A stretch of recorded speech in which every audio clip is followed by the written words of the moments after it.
is Maria Lourdes Sereno. Let's welcome her.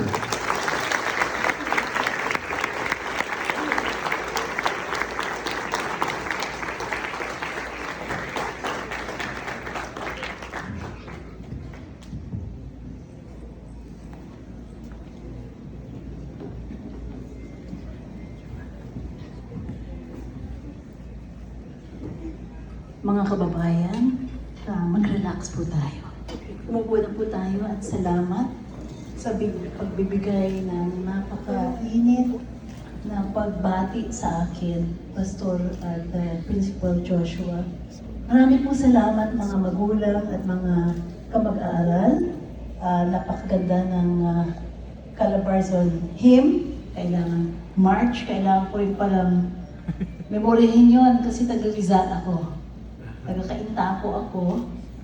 Kaya nakakatuwa, nakabisita na muli ako sa napakagandang bayan ng Tagaytay. Kaibigan ko rin po ang mga namumuno, both sa Tagaytay at sa Cavite. At nakakalungkot nga po, medyo hihingi po ako ng paumanhin sa inyo pagkat mauna ako ng bahagya, pagkat uuwi pa ho ako sa Cainta. So, salamat po at binigyan yung kaluwagan ako na makapanayam at makisalo sa inyong kaligayahan ngayong araw na ito. Siyempre, masasaya ang mga estudyante, di ba? Lahat kayo happy? Taas lahat ng happy. Yan. Ang mga magulang, ganun din po, masasaya rin kayo? Taas po, ang kamay ng mga masasaya. Naku, 100%! Hindi na magbabantay ang mga magulang kung papasok kayo sa high school. Congratulations po! Nadaanan nyo ang isang yugto ng inyong buhay. Nakahinga kayo. Sabi ng DepEd, pag nag-graduate daw ng senior high school, dapat employable na kagad, di ba? Ngayon, may problema po tayo, kaya pag-uusapan mo natin ngayon kung anong mga kakayahan natin na hindi natin inaasa sa gobyerno at ano ang mga kakayahan natin na maaring sama-sama tayo bilang isang komunidad ay pagsikapang hanapan ng solusyon. Yung pagpapakilala ni Pastor Joshua sa akin, ang aming samahan po ngayon ay isang kilusan na ipinaglalaban namin ang pamilyang Pilipino, pagkat ang pamilyang Pilipino po ang pinaka nasa gilid ng alanganin, nasa balag ng alanganin, kumbaga, isang tulak na lang, mawawasak na. Pagkat alam po natin ang komplikasyon ng buhay ngayon, alam ko pong napakalaking effort, marami sa inyo nag-file ng leave, iniwanan yung mga gawaing bahay, chinek pa, at yung mga ibinilin ang mga maliliit na anak, binilin sa kapitbahay o sa mga kasambahay, yung mga kamag-anak, nanay o tatay na maaaring nasa ospital, nasa doktor, hindi nyo masamahan at kinailangan yung humingi ng paimanhin. Binantayan nyo ba kung anong isusuot nyo mismo ngayon at tinitingnan nyo kung kaaya-aya ba kayo bilang magulang na sasama sa inyong mga napakagagandang itsurang mga anak. Napakalaki po ng inyong iginugol upang makarating sa araw na ito. Kaya ang una-una kong bibigyan ng galang at pagpupugay ngayon, ang mga magigiting na bayani, ang mga magulang na Pilipino. Palakpakan po natin.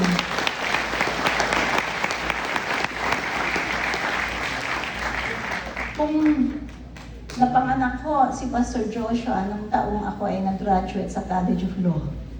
No? Ibig sabihin po, maaaring hindi niya na abutan yung kasikatan nun ng kanta ni Freddie Aguilar, no? Tungkol sa anak. At sinasabi niyang nang isilang ka sa mundong ito. Ngunit nagsimula po ang excitement ng mga magulang simula nung nabuntis si nanay sa inyo. Doon pala may excited na ano kaya ang kahihinat na ng buhay na nasa napupunan ng aking misis. O nasa sipunan, kung ang misis mismong nagsasabi, bawat galaw ng sanggol sa kanyang sinapupunan ay isang source of excitement or kaabalahan.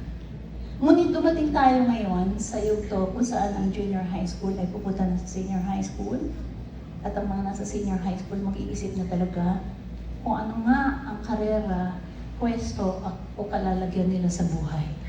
Ito ay ang tawag na dito sa panahong ito ay pinakaalanganin pagkat alam nyo hindi pa ganun ang exposure nyo sa mundo, ngunit ang laki na ng expectation ng mga magulang nyo sa inyo. Kasi bawat tuition, masakit eh. Hindi naman biro-birong maglabas ng pang-tuition. Di po ba? Laging napapakamot tayong lahat, nag-iisip paano pagdudugtungin ang pondo upang umabot at hindi makamiss ng exam ang inyong mga anak. At ang dasal nyo, kung anong investment decision, kung anong sakripisyo nyo, magbubunga. Ngunit ang investment decision nyo ay umaasa rin na naiintindihan ng anak nyo kung anong gusto niyang gawin sa kinabukasan. At syempre, hindi nyo naman maaring sobrang bistuhin ang sarili nyo, mga senior high school graduates, na kayo rin mismo ay litong-lito. Kaya natutuwa nga ako nung ang topic na ibinigay sa akin ngayon ay prepared to lead daw. Ang senior high school at ang junior high school, syempre mas 2 taon, mahalagang 2 taon na diferensya yon. Ngunit may leadership na hinihingi sa inyo. Yung 16 years old na junior high school graduate at yung 18 years old na senior high school graduate, ang daming expectation sa inyo at ang isang tip tungkol sa expectation ng mundo sa inyo ay yung prepare to lead. Ang ibig sabihin ng mga guro nyo, umasa na ang paggugol nila ng araw na sakripisyo upang ibahagi ang sarili nila sa inyo. Ipakita ang pagmamahal nila at ang kanilang kakayahan upang maging mahusay kayong mga mag-aaral, mga Pilipinong nagmamahal sa bayan, ay magbubunga. Dahil hinanda na kayo. At inaasahan ng mga teachers na yung mga magulang nagko-cooperate na pagdating sa bahay, natatanong ng magulang, nakagawa ka na ba ng assignment? Anong project? Anong kailangan nating pagplanuhan? Isang mahabang proseso ng educational system natin na nagsasabi, lahat tayo magtulungan. At yung mga sumasama naman sa simbahan, imaasa naman kayo na ang mga pastor o mga pare ay nagsasabi ng katuroang magagamit nyo sa buhay. May relevance at magbibigay sa inyong guidance sa mga desisyong mahalaga na kailangan nyong buuin. Kaya itong panahon na ito, 2 buwan, 3 buwan, ay lalaon na kayo sa isa pang yugto ng buhay nyo, ang tinatawag ay kolehiyo, at yung iba naman ay papasok sa mas vocational or business-related o diretso na kagad sa karera. Pag sa maraming pamilyang Pilipino, pag 18 ka na, inaasahan na kahit papaano magsisimula na ang pag-iisip mo ukol sa pag-ambag sa ikabubuhay ng pamilya. At kung sinabing ikaw ay maaaring mag-aral ng full-time, alam niyong napakalaking sakripisyo ito. Kaya ang pinakamahalagang pag-iisipan natin ngayon ay ano ba ang naging preparasyon? Sa bahay po ba ay hinanda natin ang ating mga anak upang sa pagbuo ng sariling kabuhayan nila at sariling pamilya, kaya nila. At hindi ang mga kwentong idadalhin sa inyo ay kwento ng kabiyakan ng puso, kundi kaubuuan ng mga pangarap na pinag-usapan nyo ni Mrs. nung sila'y maliliit pa.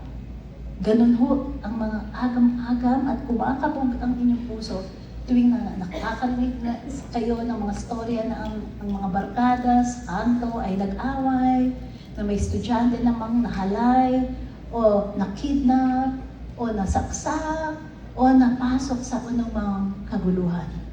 Bawat magulang bitbit yung ganong agam-agam.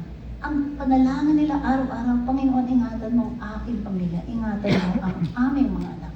Huwag mong hayaang masira ang kanilang pangarap sa buhay. Ngunit hindi lang po preparasyon to para sa sariling buhay. Ngunit ang sinasabi po ng inyong eskwelahan ay may expectation o umaasam-asam sila na kayo ay mamumuno. Mamumuno, hindi nga namin alam ano ang aming gagawing kurso. Ngunit sa pag-araw-araw na pagbigay ng sarili ng inyong mga teacher sa inyo at ng mga magulang kung paano sila magdesisyon, ang inaasahan ay nabubuo na mismo ang inyong kakayahang mamuno. Paano kami mamumuno? Ang gulo-gulo nga, kami nga sa barkada nag-aaway.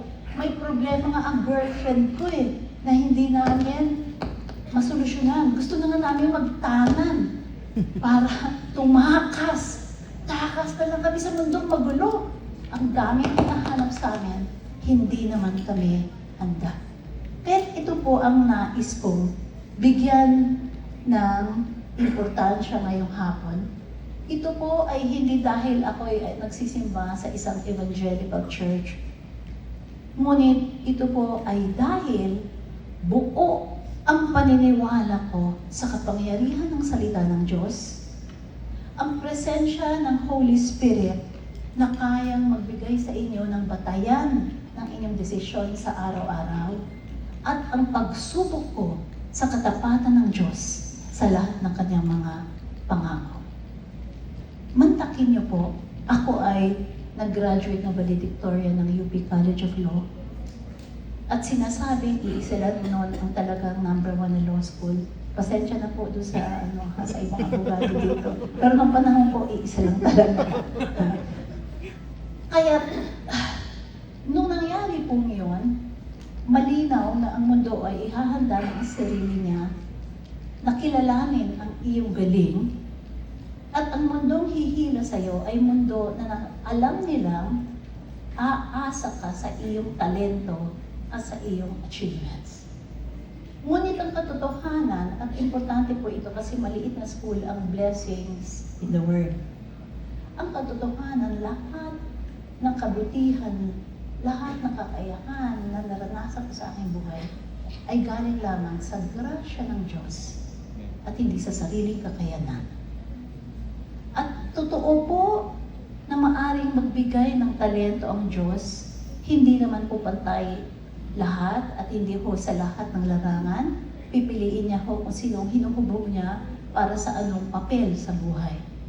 Ngunit ang totoo para sa lahat, ano man ang kakayahan mo, ano man ang na-achieve mo, bali wala ito kung hindi ka-grounded sa Word of God at sa kanyang mga pangako. Mayroon hong panahon na nahirapan din ako pagkat ang expectation ng mga mundo sa akin ay huwag pong pag-usapan masyado ang Diyos. Pagkat to be at the top of the most elite university in academia, to be the top of the intellectual world, means you talk about man and his ideas, his geniuses, his frailties, but about man. The intellectual world does not expect you to talk about God. A God is a person closer to you than your best friend can ever be. Because there is a pressure from this world to divorce man from the ultimate truth that without God, he could not even have been, and he will not amount to anything at all. The world tries to extol man and to extol his genius, and to say that man is sufficient without God.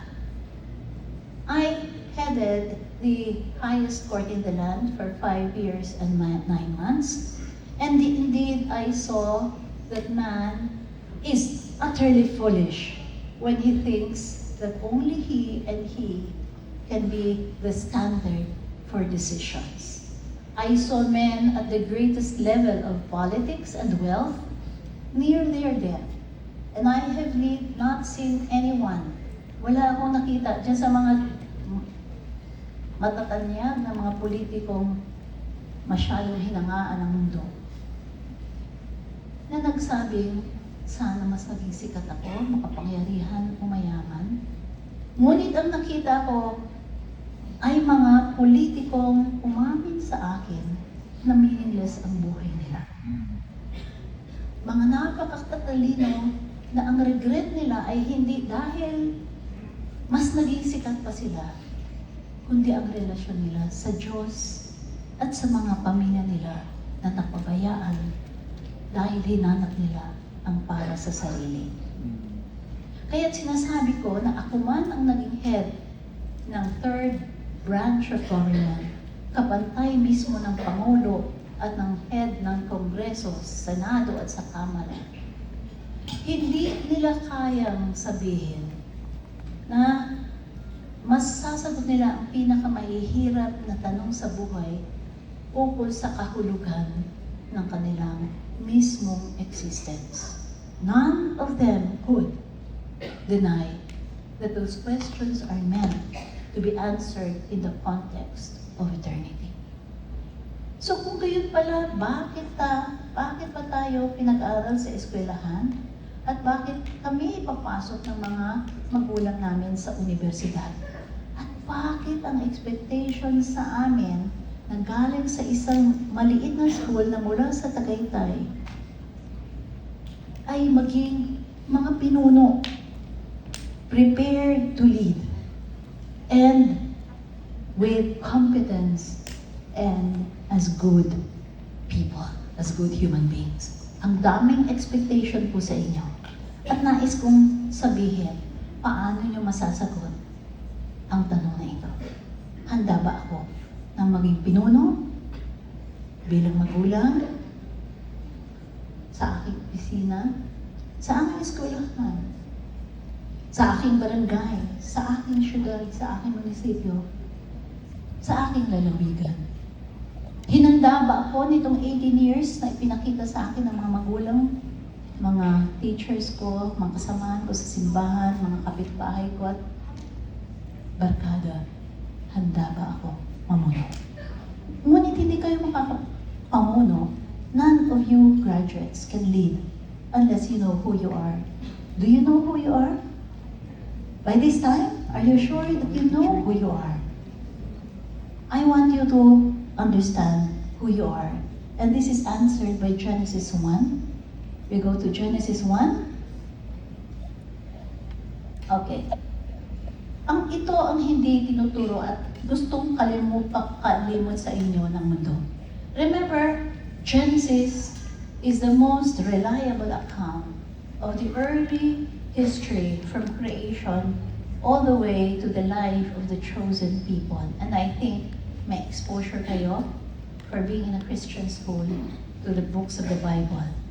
But what is not emphasized by this world is when God said after 5 days of creating everything else, the Lord announced to everybody His plan to identify the apex or the highest form of creation He will make in the form of man.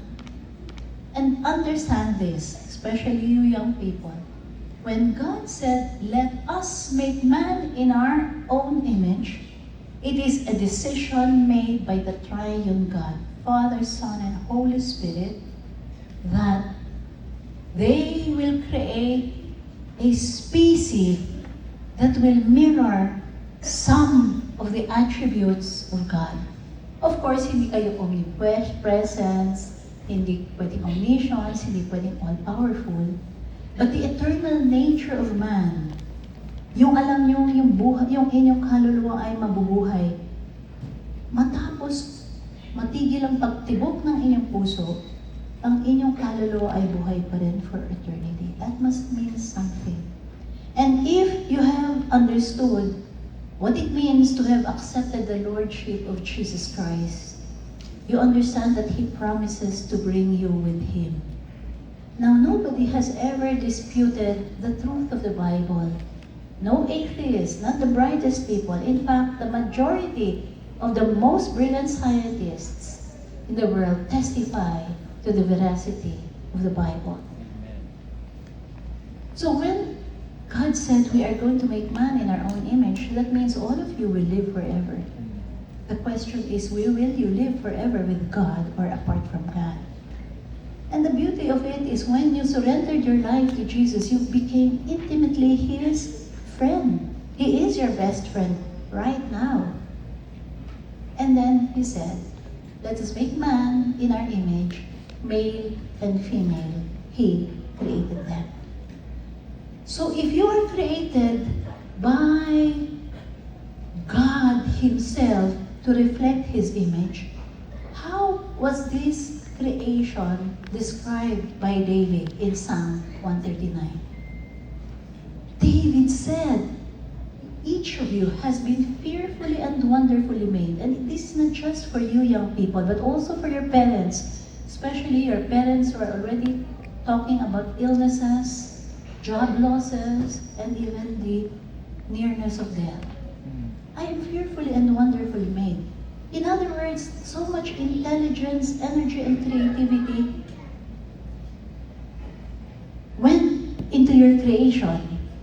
My frame was not hidden from you when I was made in secret.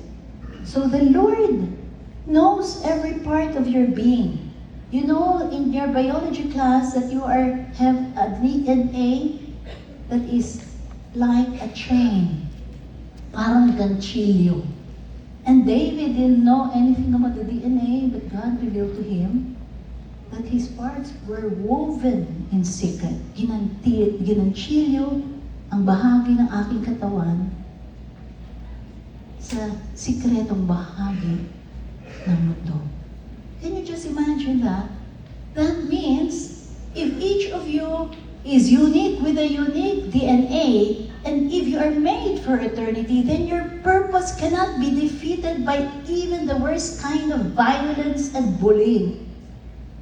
That means none of you is a victim, except if you have been lured by Satan or by the world to forget the promises of God to you. That means that there is a reason ba't kayo magaling sa math, ba't kayo magaling magpintura, ba't kayo magaling mag-compute, ba't kayo maalagain sa mga hayop. Pag iba ang paningin nyo sa mga bagay-bagay at ang mga salitang lumalabas sa inyo ay napakaganda na deskripsyon ng mundo, may ibig sabihin yun. Bakit ang galing nyo maging kuya at ate? Bakit pag umiiyak ang kapitbahay nyo, kaya nyo tulungan? Everything has a purpose. Ang pagpapanganak sa inyo sa Tagaytay, sa Cavite, sa Calabarzon, at sa Pilipinas ay may dahilan, hindi aksidente. At hindi rin dapat yung tangtingnan na aksidente o tsamba lang ang papasukan yung karera o buhay pagkatapos nyo mag-graduate. Dapat may purpose. Kasi hindi pwedeng wala. If you have been fearfully and wonderfully made by the Creator who made the entire universe, and He keeps on saying that He loves man, He loves you, then you must show so much appreciation for the life you have and the life of your family. That God, in all His love and His creative energy, poured so much of Himself to you and your family, your classmates and your school. That means hindi pwedeng walang katuturan ang buhay niyo. Ang ibig sabihin niyo, ang magiging ambag niyo sa pamilya niyo ay mabigat at maganda. Ang hindi pahapyaw lang, kundi magiging isang napakagandang istorya. At dun sa mga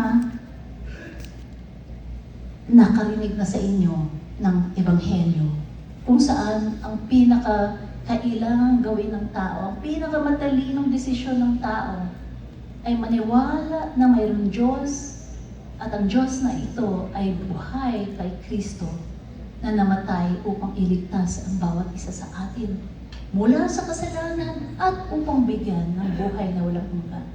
Kung kayo naiintindihan nyo that that is the best decision you have ever made, and may I ask, huwag kayo mahiya, sino ko ang nag-decision that you want this meaningful life? Sa mga bata, taas niyo po ang kamay niyo. Who of you have accepted the offer of the Lord Jesus Christ? Come on. Parents, kayo rin po. Yes, salamat po. Ito naman po ang kulang na idagdag sa pangako ni Jesus. Let's go to Ephesians 2:10. Ang sinasabi kasi sa Ephesians 2:8, you have been saved by faith, not by works.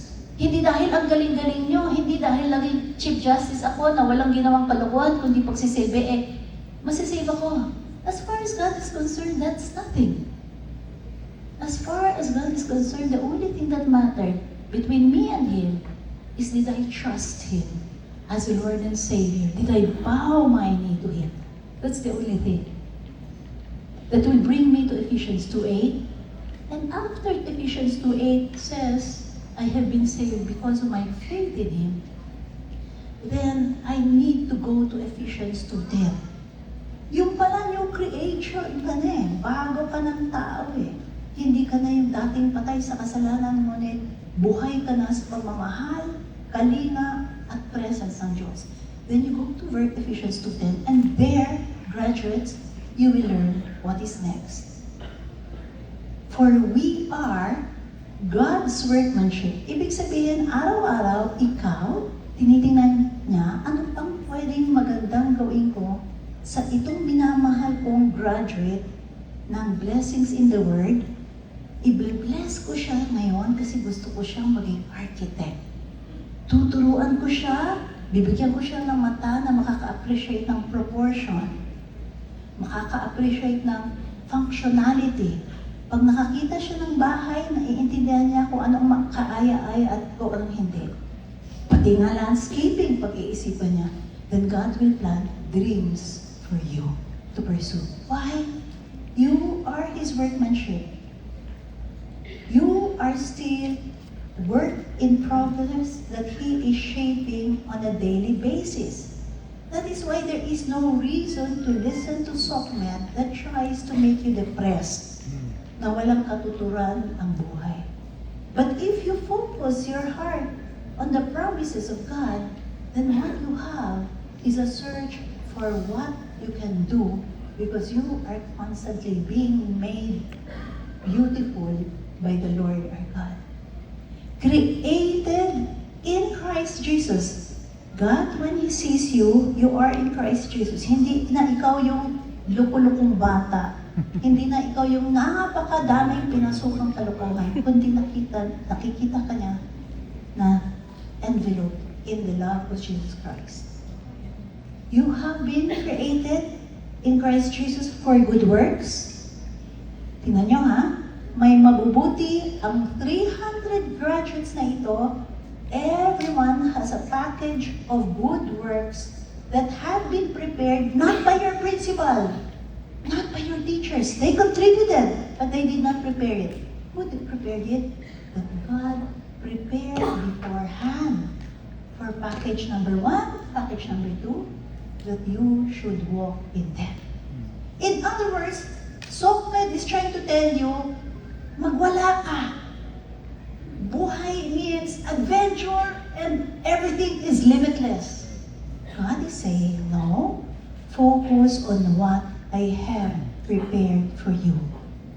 Understand the voice that is talking to you. Tingnan mo, bakit magaling kang kumanta, bakit ka magaling mag-lead, magaling ka sa ROTC. That has meaning. And I want you to walk in them. Because I want you to bless them. So that is the first identity that you have, so that you can live. You are Imago Dei, created in the image of God, and every other person is created in the image of God.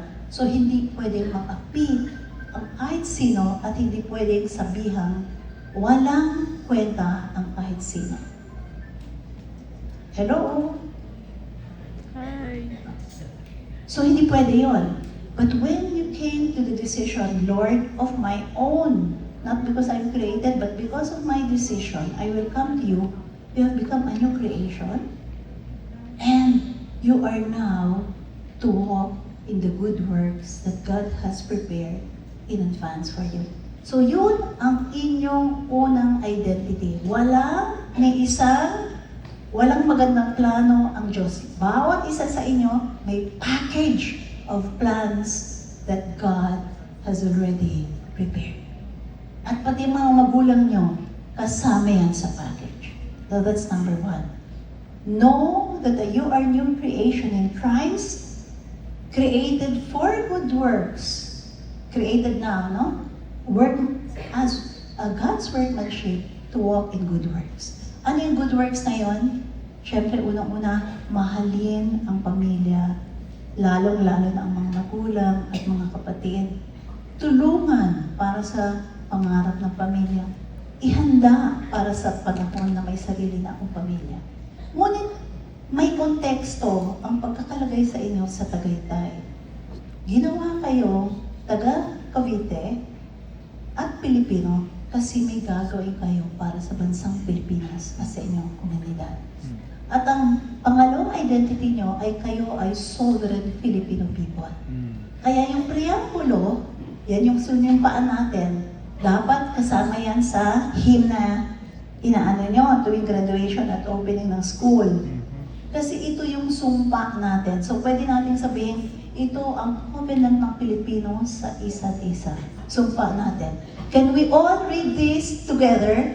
We, the sovereign Filipino people, imploring the aid of Almighty God, in order to build a just and humane society, and establish a society government that shall embody our ideals and aspirations, promote the common good, conserve and develop our patrimony, and secure to ourselves and posterity the blessings of independence and democracy under the rule of law, and the regime of truth, justice, freedom, love, equality, and peace, do ordain and promulgate this Constitution. Kanina kumanta kayo ng mga panata at nag-recite kayo ng mga panata. But did you know that when you were reciting your pledge, it was in the concept of sovereign Filipino people? Meaning, hindi kayo subjects ng isang king, kundi kayo ang mamumuno as part of the sovereign Filipino people. Ibig sabihin, kayo ay nanumpa sa isa't isa to build a just and humane society. It is your parents' pledge to you, the younger generation, and it is your younger generation's pledge to the younger, even much younger generation.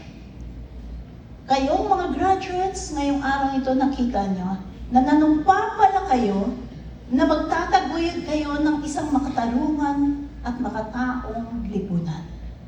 At lahat tayo nanumpa sa isa't isa. Ako ay may sumpa sa iyo, kapatid na nasa sulok. Nagagawin ko ang lahat bilang bahagi ng sovereign Filipino people upang itayo ang isang makatarungan at makataong bayan.